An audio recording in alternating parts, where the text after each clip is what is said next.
ముస్లిం కుటుంబాలకి, ముస్లిం సహోదరులకి ఈద్ ముబారక్, బక్రీద్ శుభాకాంక్షలు. అది షేక్ సలీం గారు కావచ్చు, షేక్ మాబ్జానీ గారు కావచ్చు,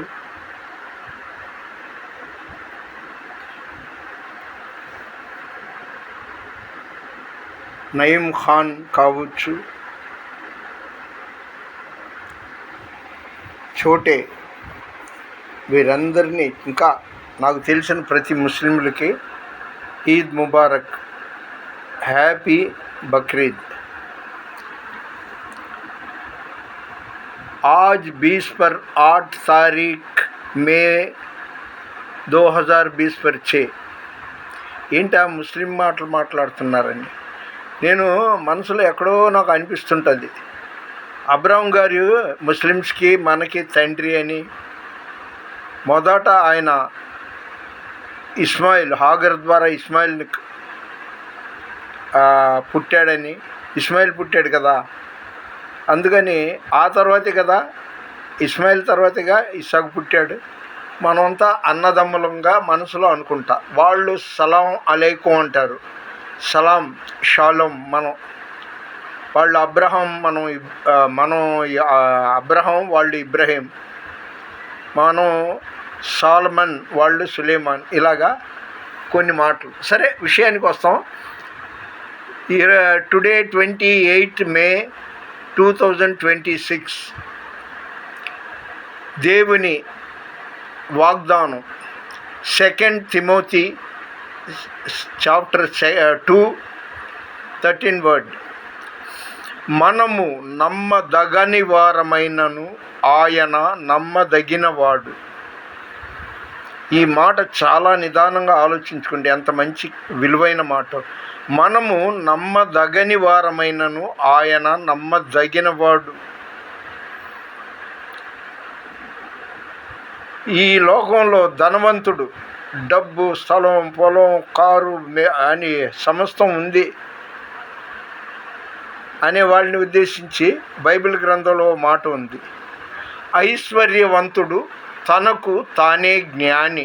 జ్ఞాని అంటే డబ్బుతో ఏమైనా చేసేయచ్చు, కొండ మీద కోచిని దించవచ్చు అనుకోండి. ఆ మాట నేను ఒప్పుకోను. దేవుడు పక్షపాతి కాడు.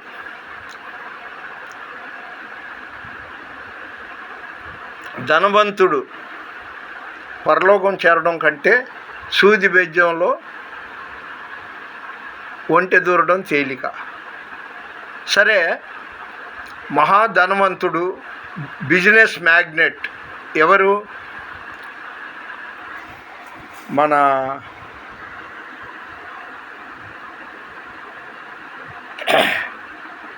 యూపీ అంటే United protection Christian India council వ్యవస్థాపకుడు డాక్టర్ కోలా ప్రసాద్ గారు. ఆయన ధనవంతుడై ఐశ్వర్యవంతుడై ఉండి కూడా క్రైస్తవులందరినీ ఒక తాటి మీద నడిపించాలి, ఐక్యత కలిగించాలి అని బలపరచటానికి ఆయన తన వ్యాపారంలో, సాధారణంగా మనము మన వ్యాపారంలోనో ఉద్యోగంలోనో 10% ఇస్తాం, కొంతమంది ఇవ్వటానికి మల్లగుల్లాలు పడతారు. కానీ ఆయన 40%, ఎవరు? డాక్టర్ కోలా ప్రసాద్ గారు 40% ఈ కార్యక్రమాలకి విస్తృతంగా పర్యటిస్తూ, చేతికి ఎముక లేనట్టుగా ఖర్చు పెడుతూ, క్రైస్తవ్యానికి ఏకతాటి మీద నడిపించడానికి అహర్నిశలు కృషి చేస్తూ దైవ సేవకులందరికీ దన్నుగా ఉంటున్నారు. అదండి డబ్బు డబ్బు డబ్బు అని అది ఒక జబ్బుగా ఉండకూడదు. డబ్బుతో ఏమైనా చేయగలను అనుకుంటే నేను ఒప్పుకోను. ప్రార్థనతో ఏమైనా చేయగలం అంటే కొద్దిగా టైం పట్టుద్ది, లేటుగా జరుగుద్ది. అంతేగాని డబ్బుతో చెయ్యలేనివి, పొందలేనివి ఎన్నో ఉన్నాయని నేను తెలుసుకున్నాను. మన వినికిడిలో దేవుడు ఈ కొన్ని మాటలు దీవించునుగాక. దేవుని పరిచర్యలో మీ రత్నం ఫ్రాన్సిస్. God bless you.